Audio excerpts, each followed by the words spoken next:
Pakistan cricket کی تاریخ کا شرمناک ترین دن، امریکہ نے بھی پاکستان کو شکست دے ہی دی۔ آئی سی سی ٹی20 ورلڈ کپ میں پاکستان اور امریکہ کے مابین مقابلہ سنسنی خیز مقابلے کے بعد برابر ہوا۔ سپر اوور میں امریکہ نے پاکستان کو جیت کے لیے 19 رنز کا ہدف دیا۔ ہدف کے تعاقب میں قومی ٹیم صرف 14 رنز ہی بنا سکی۔ امریکہ کے کپتان مونک پٹیل نے ٹاس جیت کر پہلے بولنگ کا فیصلہ کیا۔ پاکستان نے پہلے بیٹنگ کرتے ہوئے مقررہ 20 اوور میں 7 وکٹوں کے نقصان پر 159 رنز بنائے۔ بابر اعظم 44، شاداب خان 40 رنز بنا کر نمایاں رہے۔ شہنشاہ افریدی 23 اور حارث رؤف 3 رنز کے ساتھ ناٹ آؤٹ رہے۔ فخر زمان 11، افتخار احمد 18، عثمان خان 3 رنز ہی بنا سکے۔ اعظم خان کھاتہ کھولے بغیر ہی آؤٹ ہو گئے۔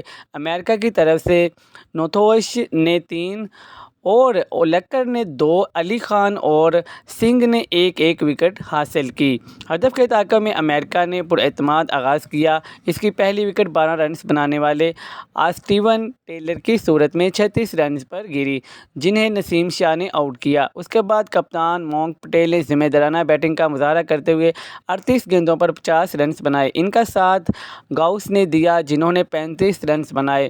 دونوں نے مل کر ٹیم کو 68 رنز کی پارٹنرشپ بنا کر پاکستان کو بہت دور کر دیا۔ پاکستان کی جانب سے محمد عامر، نسیم شاہ، حارث رؤف نے 1 وکٹ حاصل کی۔ میچ سے بہت دور کر دیا۔ پاکستان کی جانب سے محمد عامر، نسیم شاہ اور حارث رؤف نے 1 وکٹ حاصل کی۔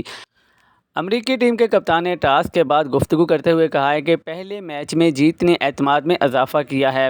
پہلے بولنگ کر کے پاکستان کو کم سے کم سکور پر پکڑنے کی کوشش کریں گے۔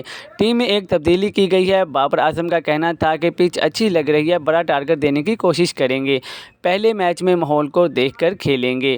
امریکی اسکواڈ میں شامل تمام کھلاڑیوں نے خوب محنت کی اور پاکستان کو ناکوں چنے چبوا دیے۔ مزید نیوز اپڈیٹس کے لیے چینل کو سبسکرائب کر لیں تاکہ ہر آنے والی نئی اپڈیٹ سب سے پہلے آپ کو مل سکے۔